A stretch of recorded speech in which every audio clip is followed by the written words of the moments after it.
Ladies and gentlemen, we are now live with the Martinez Rants and Raves Town Hall session with our candidates. You guys are all now on camera. Is this the talent portion? Two of our candidates here who have actually submitted intros for us.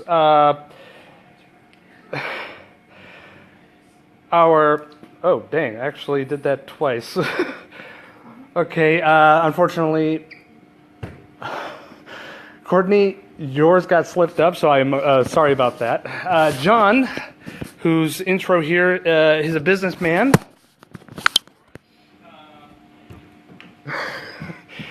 Is a business person who recently served full-time CEO of the Martinez Chamber of Commerce, successfully founded and managed a construction property management company as an executive director, been a leader of several nonprofits. John here is actually the only one to actually be endorsed by both the Martinez Police Officers Association and the United Professional Firefighters of Contra Costa County. Welcome, and thank you for joining us. Mark Ross, as everybody knows, is a current council member on the Martinez City Council. And if you've gotten today's Gazette, you know that he happens to have a flyer in the Martinez Gazette. And as everybody knows, I also deliver the Gazette, so that's how I know. And our third and only other candidate to actually be with us, Courtney here, Marsala O'Brien, is... Like I said, I totally... You want me to give my little intro? Please do so. So I'm an attorney. I advocate for several different types of clients, including small businesses. And I am the mother of a fourth grader in Martinez schools. I'm currently the vice president of the Martinez Community Swim Team. And I've done lots of volunteer work with the schools and the local youth sports. And I am endorsed by the United Professional Firefighters, the Contra Costa County Democratic Party, the Contra Costa County Deputy District Attorneys Association, the Central Labor Council, and the East Bay Times. Boy, that's a lot of endorsements right there. Okay, folks. Now, for those of you that are actually watching the live feed, please remember, as I have told our live audience here, please note the fact that the only way that you're going to actually be able to get a question answered is only through the live feed. So you have to actually submit through the live feed here in order to have your question answered. Not all questions actually will be answered. Now, we actually have our first question from Raymond Huey. Now, please note the fact that, as agreed upon, all candidates have 2 minutes to be able to answer all the questions. We agree, no rebuts, so we're not going to be like the national ones that they do. Boy, those get really argumentative right there. The first question is from Raymond Huey, as I said. What makes you the best qualified candidate to serve on the city council? Why don't we start off with John here to my immediate right here to answer that question.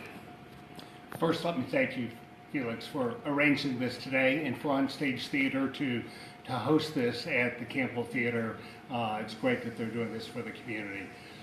I think a part of the reasons that I would be the best to serve, you've already mentioned a couple of them. I'm a businessman. I understand what businesses go through in this town, what it takes to start a business and to run a business successfully.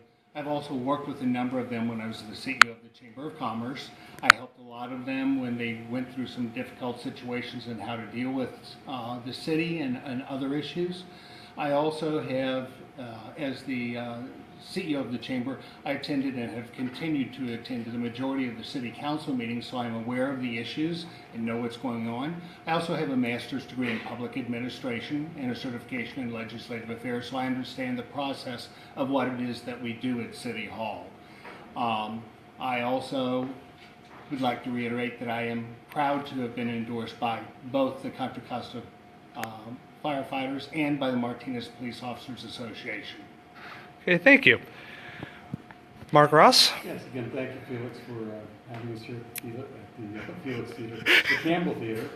What my qualifications are that obviously this is my hometown. If you don't know me, I grew up here, and we have a real estate business downtown. I do property management, but more importantly, to this point, I've been on the city council for a number of years, and been the budget guy. We have a balanced budget. We put in a policy reserve policy this year at my insistence that we have to maintain a 20% reserve, which we actually have a little bit more. If we have anything over that, we also have a policy that I insisted on for infrastructure repairs and also for pension paydowns. I like to be fiscal conservative. We started, when I started, we had $1,605 in the reserve, and now we're sitting at about 4.3 million. So I like to keep the city solvent. From that flows everything else. Once you get the services and everything paid for, then you can do things like support your downtown. We're sitting in this theater. I was the initial proponent of this theater. It's still thriving. It's still being vibrant and adding to the vibrancy of downtown. The downtown's at a turnaround. I've been helping to make that turnaround happen with the seismic retrofit ordinance, which we've enforced. It's causing building owners to either sell the buildings, and people will fix them up. Buildings are getting fixed up, they're getting turned around, we're getting new businesses and a new field downtown here in Martinez. I want to keep that momentum going, and I am endorsed by the East Bay Times, Martinez police officers, the district attorney, and a number of the Contra Costa Democratic Party, and a number of other folks and organizations, and I think I've probably exceeded my 2 minutes. And Courtney. Again, thank you for holding this today, and thanks for everybody that came out to watch, and thank you to Mark and John for also being here. I think what makes me uniquely qualified for the position is that I really think that I have the skills and the training to solve some of our complicated issues and problems that we're facing in Martinez. I have, in my career, I've developed analytical skills, problem-solving skills, and I really have learned to identify issues and set an action plan and get things done on time and on budget. I think those are really important skills for our council members to have.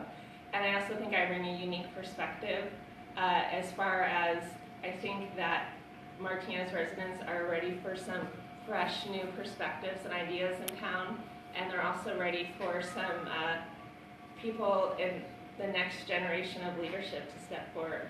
So that's really the unique skills and the unique perspective that I would like to bring to the City Council and work collaboratively and bring the leadership and openness to the council so everybody can have input and work to get things done and not just talk a lot about the issues, but actually get some things done in the next 4 years.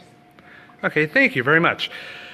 Now, we actually happen to have several more that are actually submitted. This next question here comes from Sarah Schneider Gold. What do you see as the top 2 issues you plan to address? For this one, since we happen to have a rhythm going here, we'll actually go now back. So Courtney will actually answer this one first off now. Okay. Well, the top 2 issues that I would like to address are the marina. We have recently made an agreement with the state that Martinez, the city, has taken ownership of part of the marina, and we have 4 years left on the timeline to actually develop the new master plan for the marina. So it's really critical that we get that done, and we need to identify some investors for the marina and some ideas for that master plan so that we can actually get out of debt and make it a viable and thriving marina. I'd really like to see that be a center point for town and a part of our city that actually draws people not only to the marina, but to the downtown area. That could be an economic benefit to all of Martinez. And I would also like to work on preserving the Alhambra Hills as permanent open space. I think that's another really important issue to everybody in town. One of the things that we all love about Martinez is our charm and our uniqueness and our beautiful open spaces that we can enjoy with our families. And I really think that we can preserve those things that make Martinez special that we all love, but achieve the progress in some of these other areas that can really improve the lives of all of us. Okay, thank you. Mark Ross? Well, the main thing the city does is provide infrastructure for its citizens to thrive and have a great quality of life. And so the roads, the water system, we just lump this into infrastructure. We have to improve our road system. We own it. I hope you vote yes on Measure D. Over the years, we've pumped millions of dollars into the roadways. They're just old. We have 17 square miles of roads, 222 lane miles of roads. We're on par with cities that have more population and more income in terms of those road miles, and we need to catch up with that, and we need to do so with some extra money through the sales tax, and I hope you'll vote for that. That's Measure D. The other main thing is probably open space and parks. As somebody who's helped provide more open space in the last few years than any other council member or person, probably have to go back to Barbara Woodward, somebody who's been involved in open space acquisition and expansion. I think our parks, which are being expanded through Measure H and improved, and open space are very high on my list because that gives Martinez its special feel. And when I grew up here, Martinez only had 5,000 people. It's got 40,000 now. And you're all very nice, don't get me wrong, but I grew up in a town that had vast arrays of open space and vast open fields, and I'd like to at least keep as much of that as we can, including 100 homes. Okay, thank you. John? Clearly, the marina has had some issues and has had for some time period. As has been referenced, the state has deeded the property over to us. They gave us 6 years to come up with a plan of what to do with that property. We're now 2 years into that plan. Unfortunately, we've not had anything happen with that yet. As a matter of fact, I talked with some people on the general plan committee, of which this will be part of, and there's not been any discussion on the general plan in the last year. We really need some leadership that will take control of this, get us moving ahead, so that we can really see something happen with the marina and the waterfront as a whole. Our marina is not just a recreational issue, it's also an issue of environmental, because the emergency vessels that would go out in the event of an oil spill or a situation with some of the refineries come out of that harbor, so that marina. So we really have to keep it maintained. And it is an environmental issue. I think we really need to also engage the EPA in this, because it is the potential disaster that could happen that we don't want to happen. So prevention we need to look at. We need to partner with the EPA. They need to take some responsibility in this also, since they are allowing these ships to come in and out of our area. The other issue, I think, clearly is open space. As I've talked to people all over town, I've knocked on doors time and time again, that is the next biggest issue. I should say actually streets would be the next biggest, but since we have Measure D on the ballot, we're going to let the people decide if that's the direction they want to go. So next to that would be Alhambra Hills. We need to save that piece of property. It's a beautiful entrance into Martinez. It's like the gateway coming in from the south, and it's something that we really do not want to lose to development. It reminds me of so many other beautiful places in the country and so many places that don't have the beauty. We're lucky to have it. We need to keep it, and we need to be very, very careful in how we look at development in our city. Okay, thank you very much. Now, as several have actually been coming in, which is good, this next one here is from Julian Fraser. Now, this has been a hot button topic on Rants and Raves for a couple of weeks now, which is when it comes to the building heights. Now, the specific question is, there are candidates that have advocated increasing building heights in the downtown. This would cause more historic buildings, more historic-like buildings to be torn down. Please comment and be specific, address view corridors and light setbacks. John, would you like to address this first? You're not going to let Mark start? Oh, actually, yes, Mark.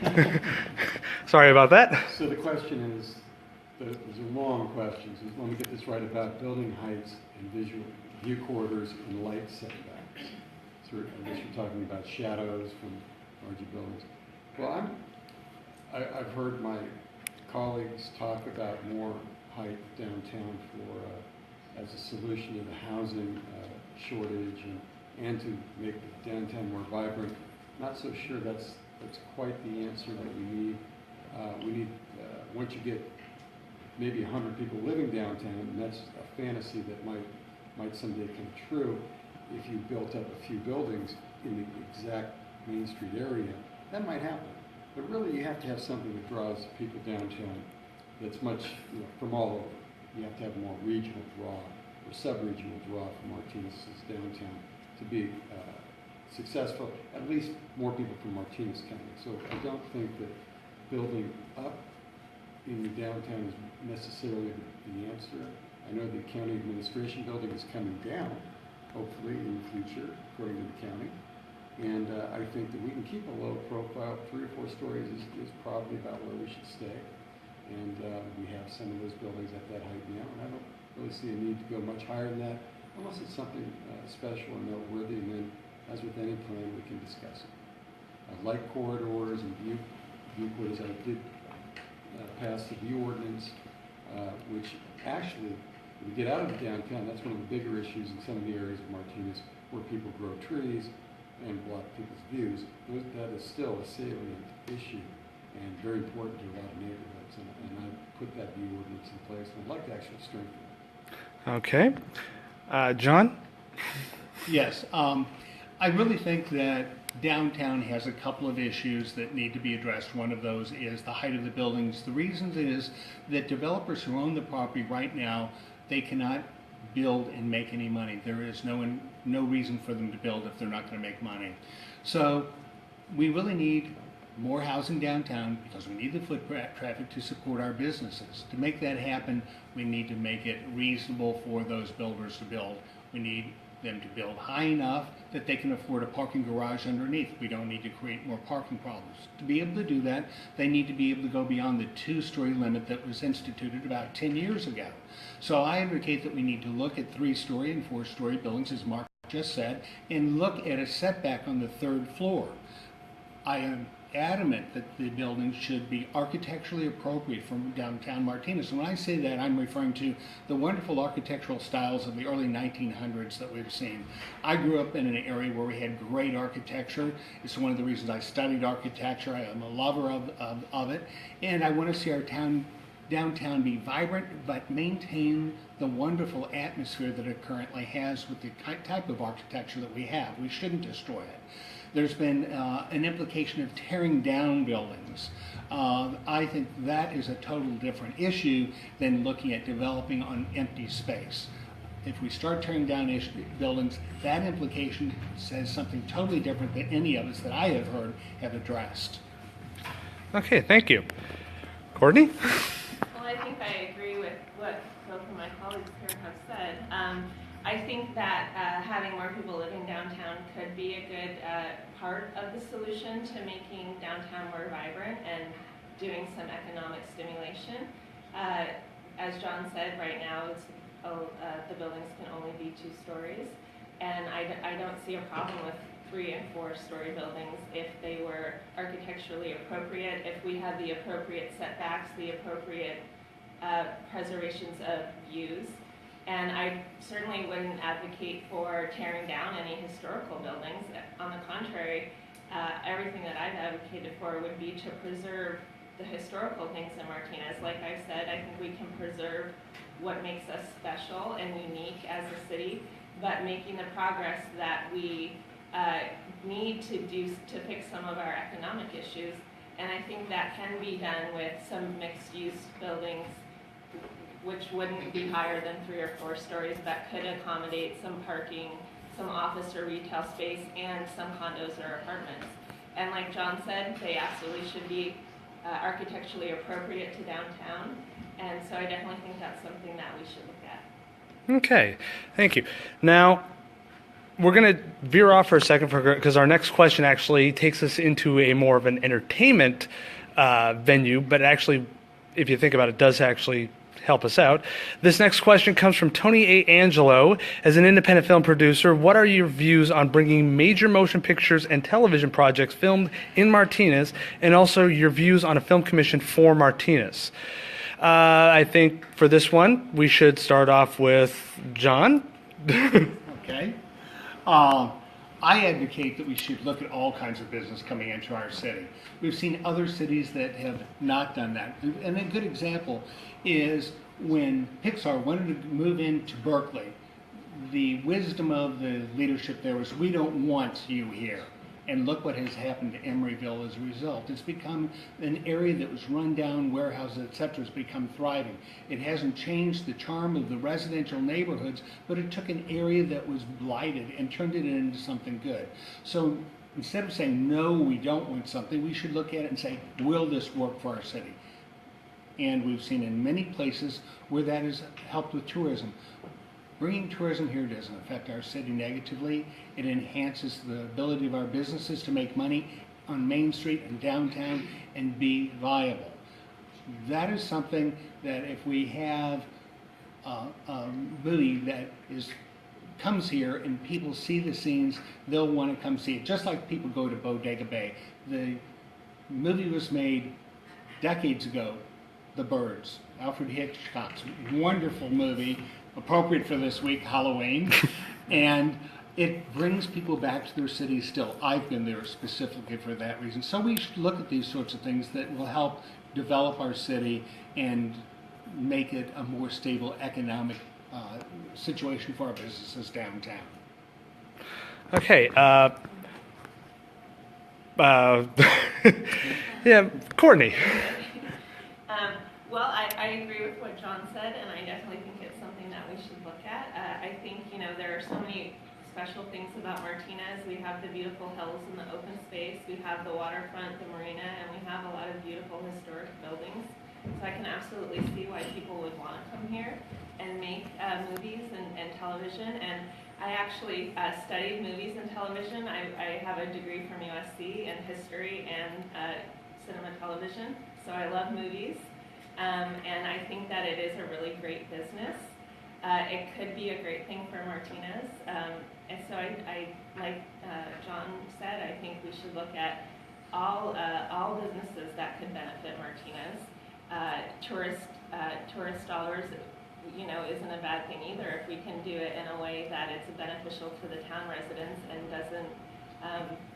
doesn't upset anything that we want to preserve. So it's definitely something that I think we should consider. Okay, thank you. And Mr. Ross.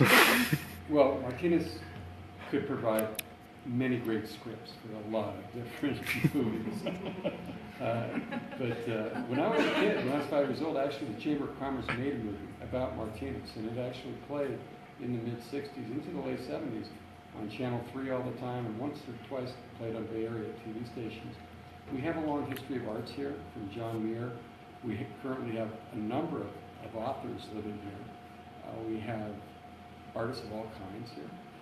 Martinez, I helped coin, I thought I did coin the term, which I'll stand by it, Artinez, because we have that much of an artistic culture here that helps round us out as a complete community. And by the way, I went to Cal, so I go there as well. Anyway, Who won the game on the yeah. for the 13th year in a row? Sorry. We're published. And so we have a lot of history here in the arts, and I think we just had a filming in Rave's Lounge a few months ago of a reality show from back east, and they were here on location in Martinez, and they've been here a number of times. Martinez has been used recently in the last few years for set locations. We have a wonderful opportunity, and I think a film commission, to bring in more of these productions, and we'd love to have a film commission. I think it's a great idea. Okay, thank you. Now, this next one actually is dealing with the topic that everybody can relate to. It doesn't matter whether you are of the highest paid person or the lowest one trying to get by. From Martinez B, Chris and Becky Kapalis, question: how can we generate money for Martinez besides taxes? How can we rent out the business parks on Howe Road that are now vacant? Why don't we start off with Courtney for this one? Okay. Well, I think this is one of the things that we've all talked a lot about. I think this is our 4th forum that we've done this campaign season, and we've all, we've generate more revenue in Martinez so that we don't have to do things like, increase sales taxes and that sort of thing. And really, the question is a good one because it's just about bringing businesses to the areas that can accommodate them, like Howe Road. There are some areas in the Pacheco corridor that could accommodate more business, more light industrial business. And so it's just something that the council, I think, needs to work with the city staff. And one idea that I think is a great idea that I think I proposed a couple of our forums ago was to have a person at City Hall that was dedicated primarily to economic development that could try to market to some of these businesses to come to Martinez, to attract them to Martinez and retain them here. We have had a lot of really great new businesses come here in the last recent years, and we need to keep those businesses here and also keep attracting more of those businesses to come to Martinez so that we can generate that revenue that we need for things like our streets. And we also need to look at budgeting for things like these beautiful new parks that we have. We need to have money in the budget to maintain those parks so that we don't have to keep putting bond measures and stuff like that to do these things that all of our residents and families really enjoy about our city. Mark, why don't you take up the gavel on this one? Sure, that's part of what I do for as my profession is rent out industrial spaces, and Howe Road is mostly light industrial, ranges from light industrial to industrial with some office in between. Vis-a-vis raising money for the city of Martinez, when you have light industrial spaces on Howe Road or anywhere, there's not a lot of sales tax. A lot of these are services. So the city doesn't really get a lot out of service, other than you want all your the buildings all full of businesses, because that does broaden your economic base and in turn does produce some income for you. But I think the question is, how can we become an attractive, vibrant city for people to invest their money? And with the seismic retrofit downtown, we're getting a new level of mercantile society saying, I'm going to put my money into Martinez because one, it's starting to be hip, and two, the buildings are upgraded enough through the enforcement of the retrofit code that they don't have two-pronged plugs anymore. And I know it sounds facetious, but you won't invest $200,000 of your life savings into a business if the buildings only have two-pronged plugs. Downtown is being modernized. As for spaces out on Howe Road, I've dealt with some of those. In the light industrial spaces, you want to see them full. It's usually a function of the market, and in light industrial things, it's how much you're paying per square foot. Light industrial space, by the way, is going to become extremely valuable because so much of it in the Bay Area has been converted to residential. It's going to be worth its weight in gold someday, and I predict that it'll be the next stories you're going to see are rents doubling in light industrial spaces in the next 5 years. But any kind of economic activity we can draw, and we're going to get an economic development director. Our new city manager who's been there 6 months is looking at doing that. He is beefing up our staff, and that plans to be one of the things that I think Martinez will be having within the next year is an economic development director who ties some of these strings together in conjunction with Main Street Martinez and Chamber of Commerce, who we also fund. Okay, thank you. John? It's been mentioned that along Pacheco Boulevard we have light industrial that doesn't bring much sales tax revenue. That doesn't mean we should ignore the possibility of putting retail in the frontage along that road and let the light retail stand. That is an option that we have and we need to take into consideration and not say it can't be done there, but it can be done there. In addition, on the other side of downtown, we have the amphitheater, which the city put money into about 3 years ago, and it's still not being used adequately. I think that the city needs to look for a producer that would go in and do events there whereby we got either rent or a portion of the ticket sales price or accommodation thereof to create more revenue. In addition, as I've mentioned already, more foot traffic downtown via more housing, and we need to have someone on staff that I've referenced in every forum since the very first one, where we have a person that actually goes out and recruits businesses to be here. I've leased office buildings before in retail space, and I know they don't just come and knock on your door and say, I want to be in your space. You have to go out and find them. You have to show them why you want to be in our city, why you want to be in this particular building, what the advantages are, what the demographics of our city are that match what you do. It doesn't happen automatically. So we need that person on city staff to take that lead. But that person also needs to take another role, and that is working with businesses to help them through the process at City Hall to get their buildings open, the businesses open in our buildings. When I was at the Chamber of Commerce, I oftentimes dealt with people that were wanting to start a business in Martinez, got frustrated because they couldn't get up and going because of all the roadblocks that they got from City Hall. There's a woman I know of specifically that wanted to open a bed and breakfast. By the way, I greatly support the idea of bed and breakfasts in our city. And she gave up because of the red tape. And I happen to stay in bed and breakfast when I go to small towns such as ours. I want to be in the part of the city that's nice and wonderful and homey. And it would give our city the opportunity for more revenue there. It would also give people who need some extra income themselves to be able to do that. When I was at the chamber, we constantly had to refer people into Concord and other areas for hotel space because we didn't have it here.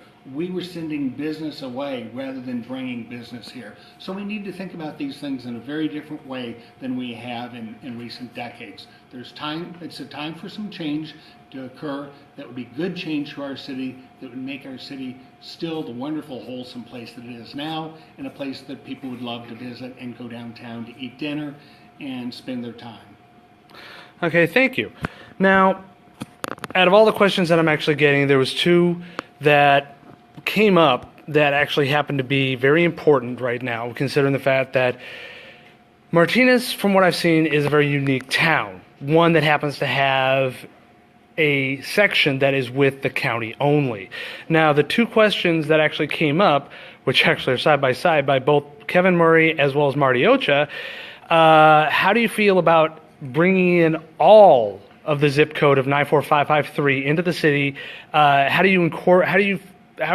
would you try to actually incorporate the unincorporated sections of Martinez into the city itself? And for that, we'll ask our current council member Mark Ross for his take on that. Well, I've advocated for us bringing in, you could almost throw a frisbee from this theater up to areas that are in the county, and it's kind of dumb. I mean, we have this nook of downtown Martinez that's county areas. It's just, you'd never know the difference if you drive through the neighborhood. And so I've advocated for us annexing that because it makes sense from a governmental standpoint, because it would be efficient. The sheriff shouldn't be diving into the middle of downtown Martinez, almost in the middle of downtown Martinez to handle a service call, when the Martinez police are circling all around the border there, and we can go in and service that area efficiently. But there are also rules that govern these types of annexations. You want to make sure they're cost effective. There's a process, and they have to be cost effective. If they're too far out for your services to economically service them, then you shouldn't be annexing. And maybe they should be counted. And those are areas of 94553 I don't think we need.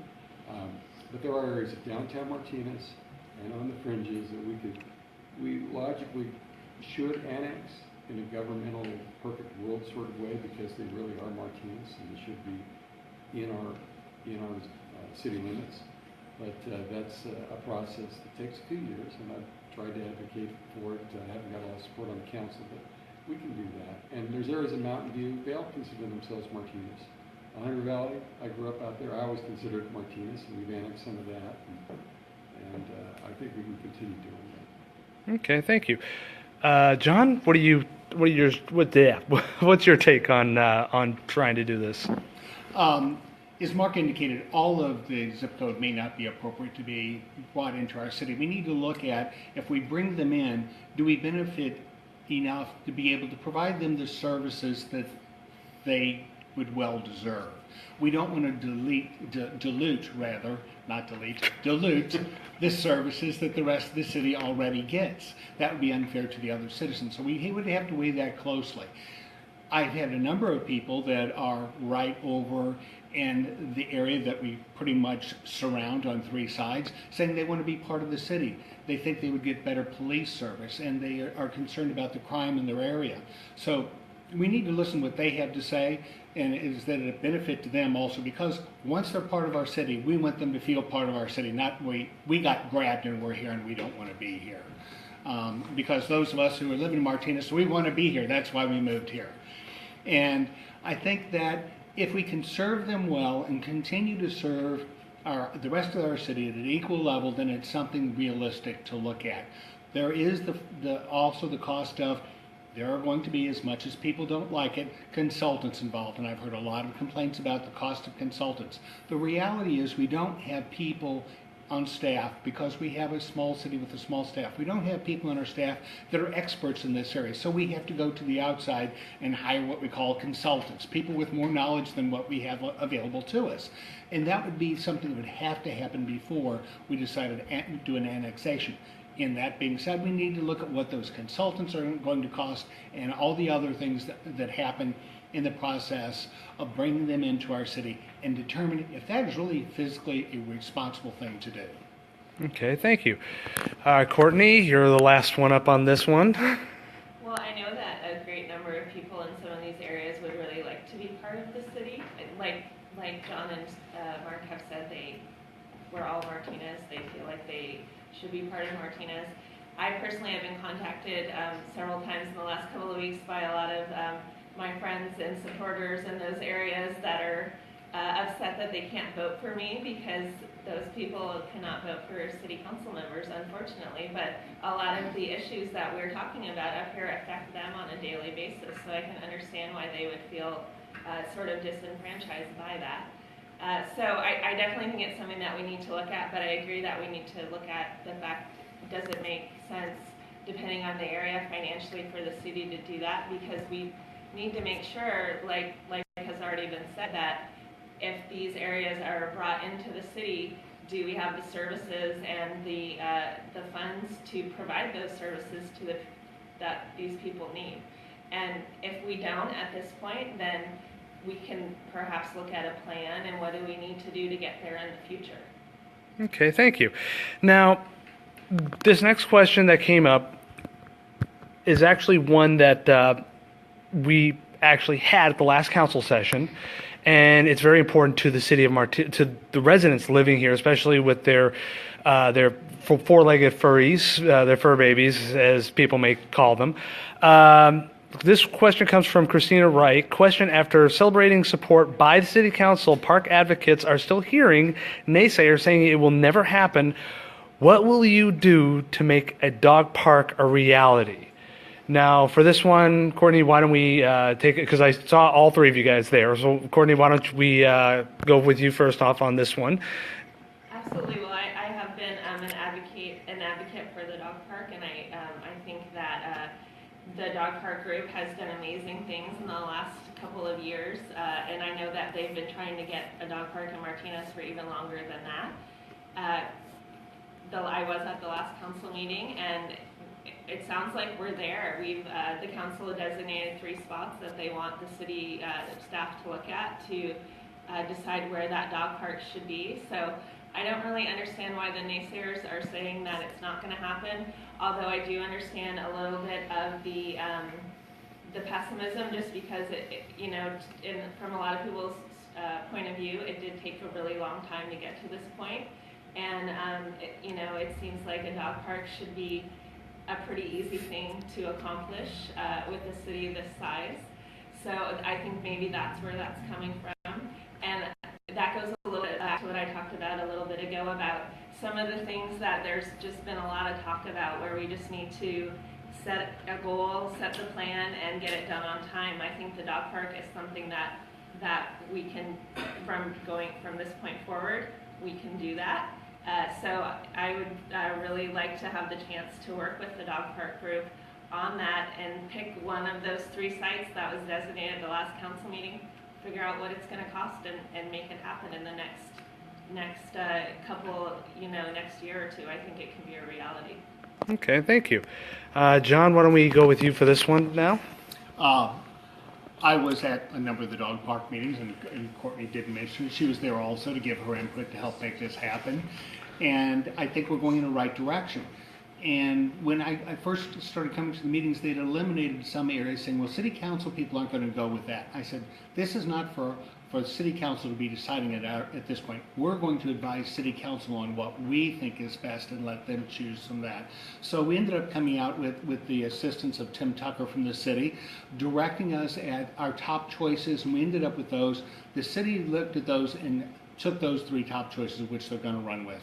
Now, you can say it's not going to happen. Well, the reality is if you don't take action, nothing will ever happen. And we've had too much of that in this city. It's time for us to start saying we can and move in the direction of making it happen. There are some challenges with every one of the sites. One of my favorite sites, personally, is up by the waterfront. We're going to have to deal with the Corps of Engineers, a federal agency, and 3 state agencies, which they estimate will take about a year or so to happen.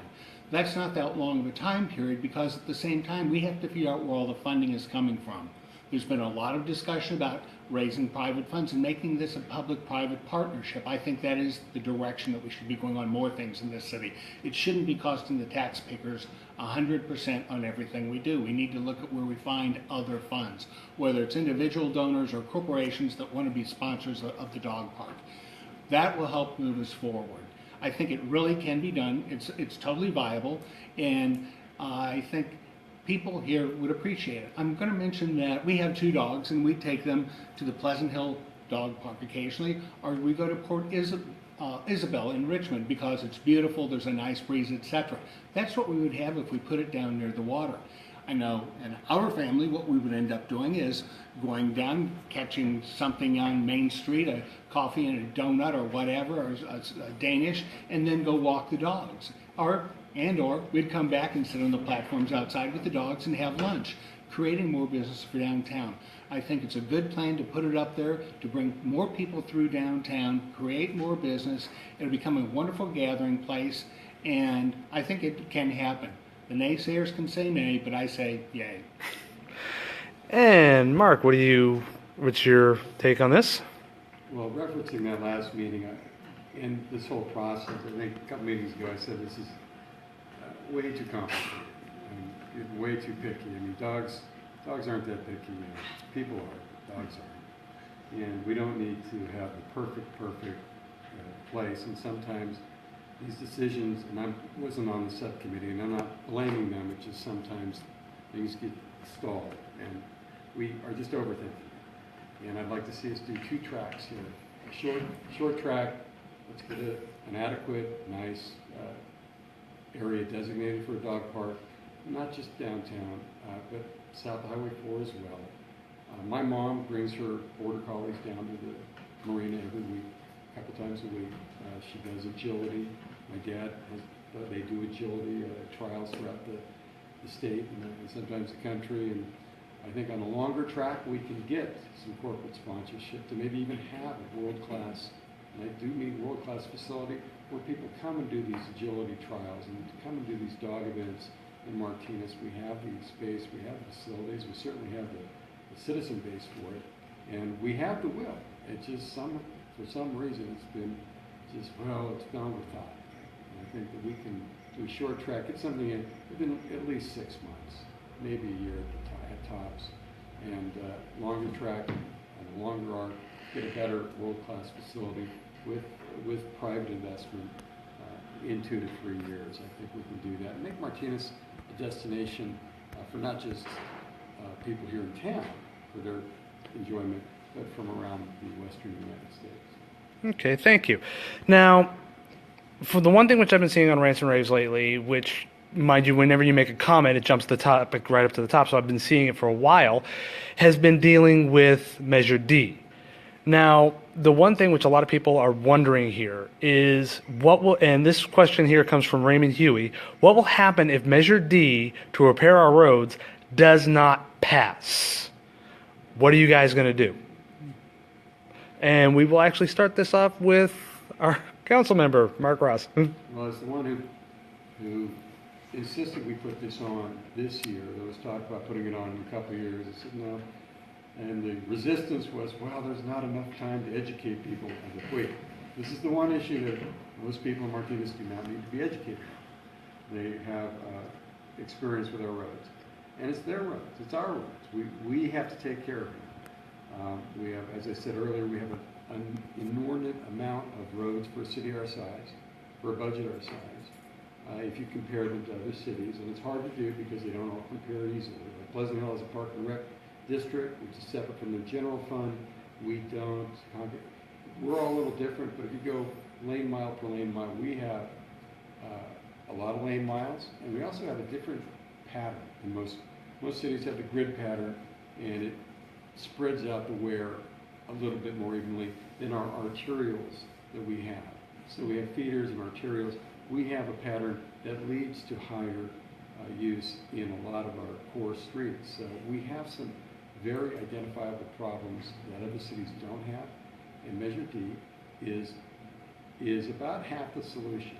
We'll get some other money if Measure X passes, which I hope people will vote for as well. We'll get even more money. That might get us about 80% to where we need to be, and hopefully technology with new patching techniques will cover the other 20% by being efficient like we always try to be.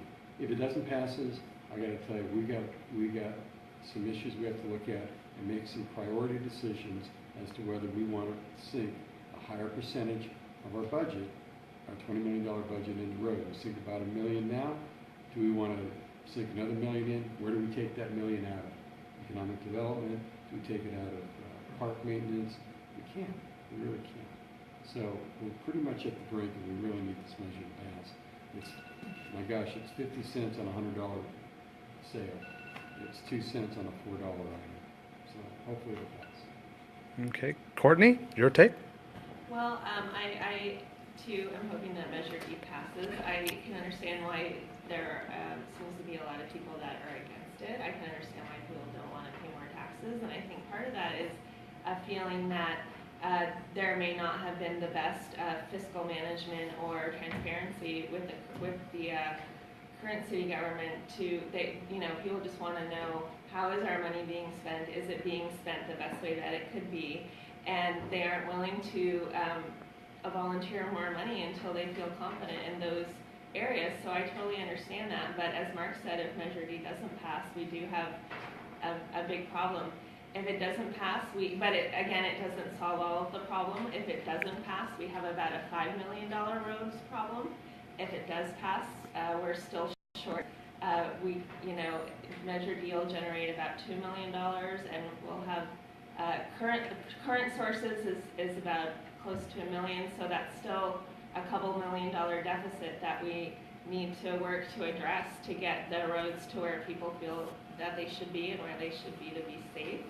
And that goes back to all the things that we've been talking about, all the issues that we need to work on in town as far as economic development, generating more revenue. Some of the ideas that we talked about today at the marina and downtown will help with that. So I hope that Measure D passes, but again, it's not the total solution to the issue. And these are things that we need to work on as a city: economic development, generating more revenue, and making sure that people are confident with the transparency and the management of the money and the taxes that they do pay. Okay. And last but not least, John. I want to say, first off, I do disagree that the people are educated. I've been out knocking on doors, and people are asking me about Measure D. What's it going to do? How's it really being handled? They do need to be educated. There's a lot of people that just don't know what's happening yet because we didn't have enough time to do it. I'm hoping that Measure D passes. My streets in my neighborhood are pretty darn good. They got worked on this year, but I want everybody to have that. My concern about if Measure D does not pass, and this was the question, what's going to happen if it doesn't pass? So I'm going to answer the question. You're going to have to find money from somewhere else. So the public, if they don't want to vote for Measure D and it's turned down, you are going to have to accept what you get. That means going to be reduced services other places to do the streets or not the streets. You can't do it all. Do you want to eliminate some policing in your neighborhood? Probably not. We all like safety. Do you want to have parks closed down? No, we want our parks. We've just spent a lot of money redoing them.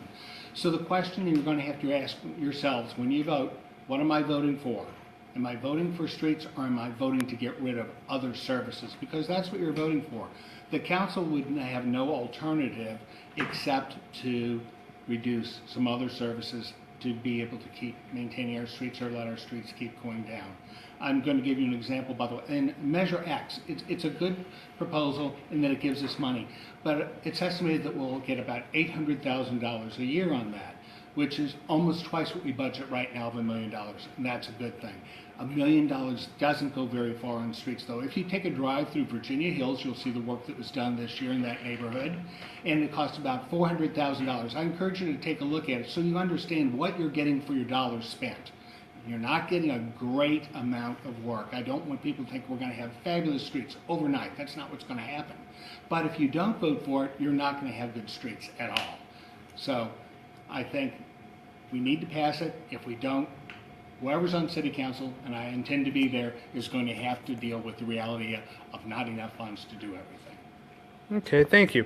Well, considering the fact that we're now at the tail end of our hour here, folks, if you asked a question on here and you have not had it answered, I apologize for that. We were only going to be doing this for an hour, considering the fact that that's usually how long the live feeds happen to last. But mind you, when the video does end up on Rants and Raves for the full time, maybe our council members can actually answer there. Don't know. I haven't asked them, but who knows. But I thank you for joining us on this live feed, and may the best two win. Thank you all for being with us. Thank you very much. Thank you, Felix.